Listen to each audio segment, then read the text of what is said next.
Hey guys, welcome back to the channel. So today we're doing a small upgrade on the Camaro. Okay, so this is what we're installing today. It's a deep transmission pan. Okay, so it's a trick flow pan. I got it from Summit Racing. Okay, so this is everything it comes with. It's got two extensions for your filter. Well, this one here, the shortest one, is for the 4L60E in the Camaros. And this here bolts in the transmission, and then your filter goes up against this. And it comes with new bolts, new gaskets, or new seal for the filter. This one here, I've already installed the gasket or the seal for the transmission filter. It also comes with the plug like this, and there's no magnet on it. So what I did, I went on Amazon and I found a plug like this. It's got an actual rubber seal, and then I epoxied a magnet to the bottom of it. See, it's magnetized. We're going to try using this. Hopefully it won't leak, but if it does, then I'll have to go back to the one that it come with. It's just like a plug. Okay guys, so I like to do these videos up about a month before I post them. That way if there's any issues I can address them in the video. And that bolt I decided to use, it's leaking. It's not leaking much, but it's leaking. So I'm gonna have to change that out. Okay, so we're gonna have to swap that out with the plug that it actually come with. So I put a little bit of thread sealer on it, and I epoxied a magnet to the end. Okay, so the first thing we want to do is drain the fluid out of the transmission. It just happens that I added a pan that has a drain plug on it. Most of you guys probably won't, so you'll have to drop the pan, which can be a little messy, but it's not too big of a deal. Okay, so now that I got the fluid all drained, I'm going to go around and pull all these 13mm bolts out. And I'm going to bring my drain pan over here because there's going to be more fluid dripping off the valve body. So we'll just lower this down.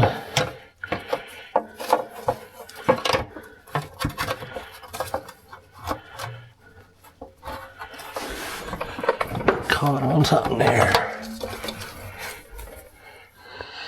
Okay, I'm going to pull the filter out. Just pull down and twist a little bit. There. Okay, so here's the seal for the transmission filter.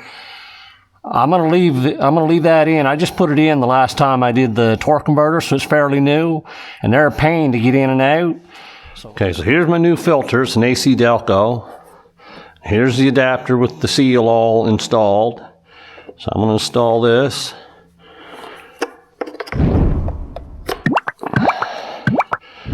Okay, so that's ready to go up in the transmission. It's going to be hanging down further.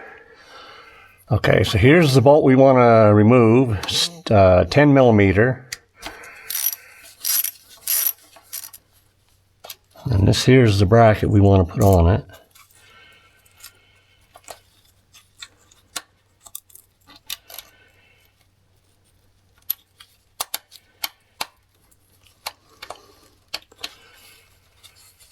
Okay, now this is supposed to be torqued to 8 foot-pounds. I'm just going to go by feel, just because I don't trust the torque wrench on settings that low.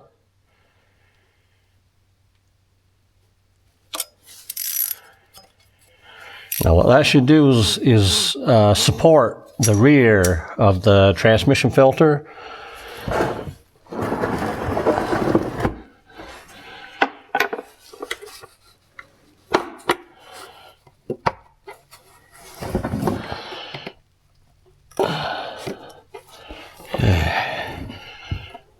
So, as you can see, this here keeps the filter from tipping too far up. And this should just about be sitting on the bottom of the pan anyway. Hey guys, so here's a comparison between the two pans. The new one's supposed to hold between 2 and 3 quarts more than the old one. Okay, so I'm getting ready to put the pan back on. So what I did, I cleaned the surface with brake clean, and I cleaned the surface of the transmission with brake clean. And then I put the gasket on and screwed the 4 bolts in it. The gasket will hold them in there. That'll give me a couple to get started. There's 2 on the front, 2 on the back. This transmission pan, now it says it doesn't come with a gasket, but it did. It came with a gasket. But if yours happens that it doesn't matter. You got to buy a new filter anyway, and the filter will come with a gasket. Okay, guys, so I got the 4 bolts started. So what I'll do now is go in and I'll just go around, put all the bolts in, and I'll tighten them in a crisscross pattern. Okay, guys, so we got the transmission pan all on. Now I'm just going to fill it. Okay, guys, so I'm going to fill it. I took out about 4.5 liters. I'm going to put 5 liters in it right now. And it's still winter here, so I'm not going to bother starting it up. It should hold between 6 and 7 liters. But I'll find that out once I get ready to start it up for the first time this spring. And what you want to do is, like I say, put about 1 liter more in than what you took out. Start it up and then check it. And if it's real low, add a little more. If not, take it out and warm it up. And then when you bring it back, leave it running and run it through the gears and just put it in park and then leave it running and check it and just add until you get up to the full mark. And we're just going to put 5 liters in this one for now. Okay, guys, so there it is. We got it all done. It's a pretty easy job. The advantages of one of these pans is it lowers the temperature by having, it's supposed to hold 2 or 3 more quarts of fluid, plus the aluminum dissipates heat a lot better than the steel pan does. Anyway, guys, hope this video helps somebody out, and we'll catch you in the next one.